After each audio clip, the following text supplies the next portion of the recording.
আজকে আমরা মূলত দুটি পেন্ট কোম্পানি নিয়ে আলোচনা করব। কেন দুটো কোম্পানি নিয়ে আলোচনা করব? আমরা দুটি কোম্পানির প্রফিট অ্যান্ড লস স্টেটমেন্টের একটি তুলনামূলক আলোচনা করব, যাতে আমরা বুঝতে পারি যে এই দুটি কোম্পানির মধ্যে কোন কোম্পানিটি ভালো। প্রথমে আমাদের যেটা করতে হয় সেটা হচ্ছে ইন্ডাস্ট্রি অ্যানালিসিস করতে হয়। অর্থাৎ এই যে পেন্ট ইন্ডাস্ট্রি, এর মধ্যে কিন্তু অনেকগুলোই শেয়ার আছে, অনেক কোম্পানি কিন্তু পেন্ট তৈরি করে। হঠাৎ যদি আমি পেন্ট সেক্টরে পুলিশ হই, সেক্ষেত্রে কিন্তু এই 10টা 15টা যাই কোম্পানি থাকুক না কেন, তার মধ্যে সেরা কোম্পানিটা কিন্তু আমাকে বেছে নিতে হবে।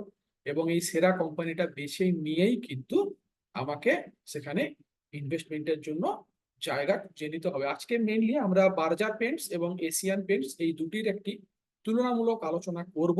এবং সেই আলোচনা যেটা হবে সেটা হচ্ছে আমাদের এই প্রফিট অ্যান্ড লস স্টেটমেন্ট, এই যে কোয়ার্টারলি রেজাল্ট যেটা আছে, এখানে যে আইটেমগুলি আছে সেম আইটেম কিন্তু আমরা প্রফিট অ্যান্ড লস স্টেটমেন্টের মধ্যেও খুঁজে পাবো। প্রফিট অ্যান্ড লস স্টেটমেন্ট যেটা হয় সেটা ইয়ারলি হয়, আর কোয়ার্টারলি রেজাল্ট যেটা হয় সেটা হচ্ছে 3 মাস অন্তর। আমরা প্রত্যেকেই জানি যে 3 মাস অন্তর বিভিন্ন কোম্পানির রেজাল্ট বেরোয়। তো এখানে যে আইটেমগুলি আছে সেম আইটেম কিন্তু প্রফিট অ্যান্ড লস স্টেটমেন্টের মধ্যেও আছে। প্রথমে যেটা জানতে হবে সেটা হচ্ছে সেলস। সাপোজ আমি সেফটি পিন তৈরি করি, আলপিন তৈরি করি, আমাকে যেটা জানতে হবে যে আমি যে প্রোডাক্টে আছি সেই প্রোডাক্টের সেলস করে আমার কি আর্নিং হচ্ছে। সাপোজ আমি যে প্রোডাক্টে আছি সেই প্রোডাক্ট থেকে আমার ইনকাম কম, আমার আদার ইনকাম হঠাৎ করে বেড়ে গেছে। আদার ইনকাম মানে যেটা হচ্ছে, আমারও তো কোনো কারণে কোথাও অ্যাসেট ছিল, আমি সেই অ্যাসেটটা বিক্রি করে খেয়েছি। কতদিন বিক্রি করে খাবো? তাহলে হঠাৎ করে কোনো কোম্পানির যদি প্রফিটেবিলিটিটা বেড়ে যায়, this company is not good for investment. আমাকে দেখতে হবে এই যে প্রফিটটা কোম্পানি আর্ন করলো, সেটা কোথা থেকে আর্ন করেছে। অপারেটিং অ্যাক্টিভিটিস থেকে আর্ন করেছে, না আদার অ্যাক্টিভিটিস থেকে আর্ন করেছে। এবং সেটাতে অবশ্যই ইয়ার অন ইয়ার গ্রোথ দরকার। তাহলে আমরা মার্চ 2023 থেকে মার্চ 2013 থেকে মার্চ 2024 পর্যন্ত একটি হিসাব কিন্তু আমরা পাচ্ছি। এই যে ফিগার গুলো, এগুলো কিন্তু অল ইন ক্রোর্স সেলস করেছে। দেখুন, অলওয়েজ একটা কন্টিনিউয়াস আমরা গ্রোথ পাচ্ছি। ইভেন করোনার সময়ও কিন্তু আমরা গ্রোথ পেয়েছি। তাহলে এই যে কোম্পানিটা, এর সেলসের যে গ্রাফ, দ্যাট ইজ হাই। ঠিক আছে? তাহলে এই কোম্পানিটা খুব ভালো কোম্পানি। সেলস বাড়লে এক্সপেন্স বাড়ে। আজকের ডেটে 10টা সেফটি পিন তৈরি করতে আমার যা খরচা হবে, 100টা সেফটি পিন তৈরি করতে ডেফিনেটলি আমার খরচা হবে। আমার কাঁচা মাল লাগবে, সেই সেলসের প্রমোশন আছে, ব্র্যান্ডিং আছে, ট্রান্সপোর্টেশন আছে, লেবার কস্টিং আছে, ওয়্যার হাউস কস্টিং আছে। ঠিক আছে? অতএব সেলস বাড়লে এক্সপেন্স বাড়বে, এটা খুব কমন ঘটনা। কিন্তু সেলস কমে গেছে, এক্সপেন্স বেড়ে গেছে, তারপরে সেখানে কিন্তু সমস্যা আছে। অপারেটিং প্রফিট মানে অপারেশনাল প্রফিট। আমি যে অপারেশনে আছি, এশিয়ান পেন্টস কোন অপারেশনে আছে? পেন্ট তৈরি করছে। সেই অপারেশন থেকে কি অপারেশনাল প্রফিট হলো, সেটাও কিন্তু আমরা যদি দেখি, there is a steady growth. এবার অপারেটিং প্রফিট মার্জিন পার্সেন্টেজে হয়, 100 দিয়ে ভাগ করতে হয়। ঠিক আছে? আদার ইনকাম, কোম্পানির বিভিন্ন ধরনের আদার ইনকাম থাকে। এই ইনকামের এগেনস্টে যদি কোম্পানি প্রফিটেবল হয়, সেটা 1 বছরের জন্য হতে পারে, 2 বছরের জন্য হতে পারে। সেক্ষেত্রে ট্রেডিং বলুন, সুইং ট্রেডিং বলুন, এগুলো নিয়ে অসুবিধা কিছু নেই।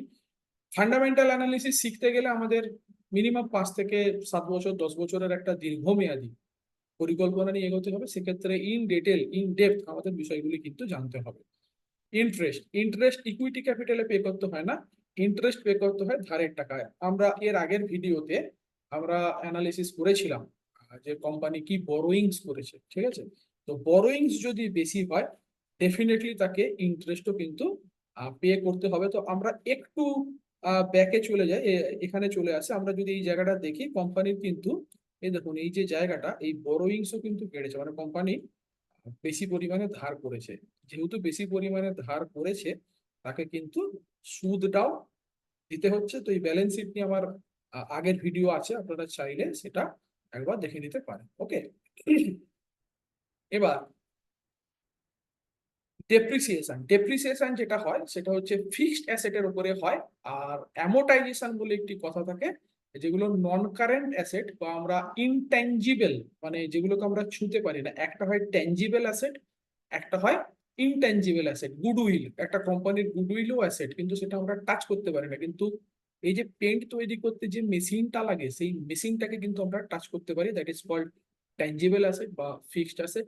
এগুলোরও কিন্তু একটা ডেপ্রিসিয়েশন হয়। এটা লজিক্যাল, তার কারণ আমার একটা মেশিন হয়তো আহ এক 1,00,000 লিটার পেন্ট তৈরি করতে পারে, এবং সেটার আয়ু হচ্ছে 10 বছর। তাহলে 10 বছর ধরে তো আমি একই ভ্যালুয়েশন আমি ফিক্সড অ্যাসেটের দেখাবো না, সেটার তো ক্ষয় হচ্ছে, সেটার তো ক্ষতি হচ্ছে। এবং 10 বছর পরে তো সেটা আপনার হচ্ছে গিয়ে উম, আর কর্মক্ষম অবস্থায় থাকবে না। তো যার জন্য আমাদের যেটা করতে হয় সেটা হচ্ছে এটাকে ডেপ্রিসিয়েশন দেখিয়ে অ্যাসেটটার ভ্যালুটাকে জিরো করতে হয়, এবং পরবর্তীকালে যখন আমরা নতুন মেশিনারি কিনি, সেটাকে আমরা একটা ইনভেস্টিং অ্যাক্টিভিটিস ক্যাশ ফ্লো স্টেটমেন্টে কিন্তু আমরা এটা দেখাই। এরপরে যেটা হচ্ছে প্রফিট বিফোর ট্যাক্স, প্যাট, ঠিক আছে। তারপরে ট্যাক্স, এই পার্সেন্টেজে ট্যাক্স দিয়েছে, এটা গভর্নমেন্টের বিভিন্ন স্ল্যাব থাকে, ডিরেক্ট ট্যাক্স হয়, ইনডিরেক্ট ট্যাক্স হয়, ম্যাট হয়, ঠিক আছে। তো এগুলো বিভিন্ন কোম্পানির ক্ষেত্রে বিভিন্ন প্রফিটেবিলিটির উপরে, 500 কোটি টাকা প্রফিট করলে তার এক ধরনের ট্যাক্স হয়, 1,000 কোটি টাকা, 5,000 কোটি টাকা, সেটা ট্যাক্স স্ল্যাব একটা হয়। তো এইটার বিষয়েতেও ডেফিনেটলি আমার ইউটিউব চ্যানেলে ভিডিও আছে, আপনারা চাইলে এই জিনিসগুলো দেখে নিতে পারেন।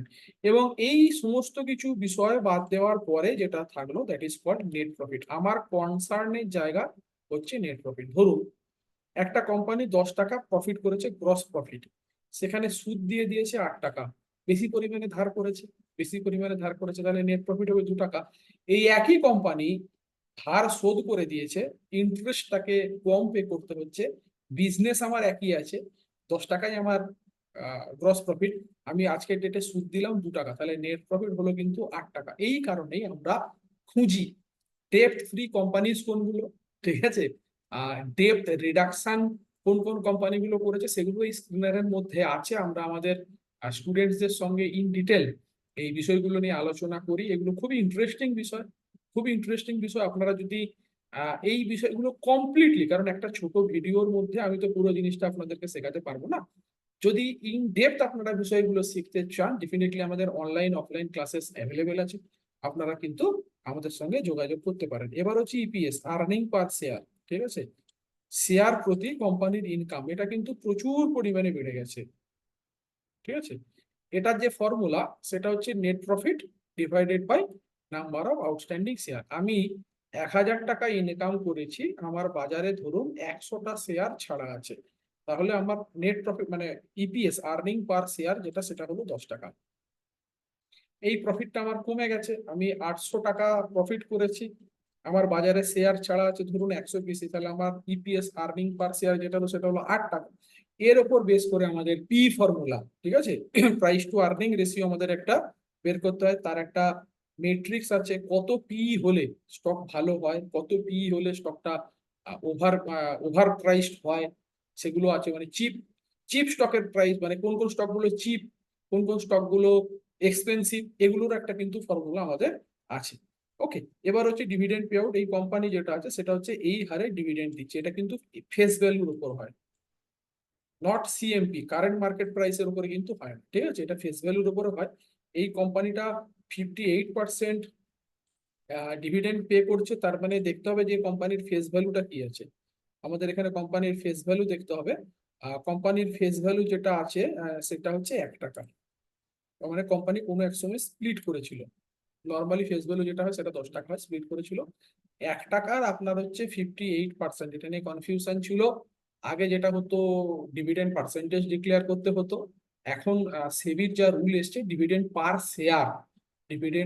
শেয়ার ক্যালকুলেশন করতে হয়। তো এই ভিডিওর কমেন্ট লিঙ্কে আপনারা আমাকে জানাবেন যে 1 টাকার 58% যদি ডিভিডেন্ড কোনো কোম্পানি পে করে, তাহলে আপনি যতগুলো শেয়ার এশিয়ান পেন্টস এর হোল্ড করছেন তার এগেনস্টে আপনি ডিপিএস, ডিভিডেন্ড পার শেয়ার কত পাচ্ছেন। এবারে আমি যেটা করব, একই সেক্টরে যে কোম্পানি আছে দ্যাট ইজ বার্জার পেন্ট, আমরা একটু বার্জার পেন্টেরও প্রফিট অ্যান্ড লস স্টেটমেন্ট আমরা কিন্তু দেখে নেব, ঠিক আছে। এই হচ্ছে সেলস ফিগার, এই হচ্ছে আমাদের সেলস ফিগার, এরও সেলস বেড়েছে, ডেফিনেটলি এক্সপেন্সেসও বাড়বে, অপারেটিং প্রফিটও কিন্তু বাড়ছে। ডেফিনেটলি আমরা কিন্তু দেখতে পাচ্ছি অপারেটিং প্রফিট মার্জিন বাড়ছে, আদার ইনকামটা কোম্পানি অন্যভাবে করে থাকতে পারে, ইন্টারেস্ট পে করেছে মানে কি, এগুলো সব কোটিতে ধার নিয়েছে বলে করেছে, ডেপ্রিসিয়েশন তাদের মতো দেখিয়েছে। এবার যেটা হচ্ছে প্যাট, প্রফিট বিফোর ট্যাক্স, সেটাও কিন্তু বাড়ছে, ঠিক আছে। তো সেক্ষেত্রে নেট প্রফিট যেটা, সেটাও কিন্তু আমরা যদি দেখি কোম্পানির হিউজ লেভেলের বেড়েছে, ভালো রকম বেড়েছে, আর্নিং পার শেয়ারও বেড়েছে, ঠিক আছে, ডিভিডেন্ড এই হচ্ছে 35%। এবার আমাকে যেটা দেখতে হবে সেটা হচ্ছে এর ফেস ভ্যালু কত, ঠিক আছে, এর যে ফেস ভ্যালু, এই ফেস ভ্যালুও কিন্তু 1 টাকা, তার মানে এটাও কিন্তু আমাকে স্প্লিট করেছে। এইবার এই যে দুটি স্টক আমি অ্যানালিসিস করলাম, এই অ্যানালিসিস করে আমি যেটা দেখতে পেলাম যে দুটো স্টকই মোটামুটি তাদের নিজেদের জায়গায় ভালো কাজ করছে, দুটি স্টকই ভালো। কিন্তু গভর্নমেন্ট থেকে ধরুন পেন্ট সেক্টরের কোনো নিউজ এলো, আর পেন্ট এমন একটা জিনিস, দেখুন আপনার বাড়ির আশেপাশে ফ্ল্যাট তৈরি হচ্ছে, ফ্ল্যাট তৈরি করলে আপনার যেটা হচ্ছে সিমেন্টের বিক্রি ডেফিনেটলি বাড়ছে, আপনার লোহার রড বাড়ছে, কেবলস, বাথরুম ফিটিংস, এগুলো বাড়ছে, এবং মোটামুটি যিনি ফ্ল্যাট রংটার আপনাকে ডেলিভার করছেন, রংটা আপনাকে করেই দেবেন, আর আপনি নিজেও নিশ্চয়ই আপনার বাড়িটাকেও খুব ভালোভাবে রং করবেন। সেক্ষেত্রে আপনি এশিয়ান পেন্টস লাগাবেন না বার্জার পেন্টস লাগাবেন, সেক্ষেত্রে কিন্তু ডিসিশনটা আপনার। এবার একজন ফান্ডামেন্টাল অ্যানালিস্ট হিসাবে বা ফান্ডামেন্টালি ডিসিশন নিতে গেলে আপনি এশিয়ান পেন্টস কিনবেন না বার্জার পেন্টস কিনবেন, এটি একটি গুরুত্বপূর্ণ বিষয়। এখানে আমাদের যেটা জানতে হয়, প্রাইস টু বুক ভ্যালু রেশিওটা জানতে হয়, ঠিক আছে, প্রাইস টু বুক ভ্যালু রেশিওটা কিন্তু আমাদেরকে জানতে হয়। সেক্ষেত্রে এইটা হচ্ছে কোম্পানির বুক ভ্যালু, আর এটা হচ্ছে আমাদের কোম্পানির price to book value ratio হচ্ছে গিয়ে 10.5, এটা হচ্ছে আমাদের বার্জার পেন্টস এর ক্ষেত্রে, এবং এশিয়ান পেন্টস এর ক্ষেত্রে প্রাইস টু বুক ভ্যালু এইটা। তাহলে লজিক্যালি চিপার কিন্তু বার্জার পেন্টস এর চেয়েও, যেটা হয় এশিয়ান পেন্টস এর চেয়েও চিপার কিন্তু হচ্ছে বার্জার পেন্টস।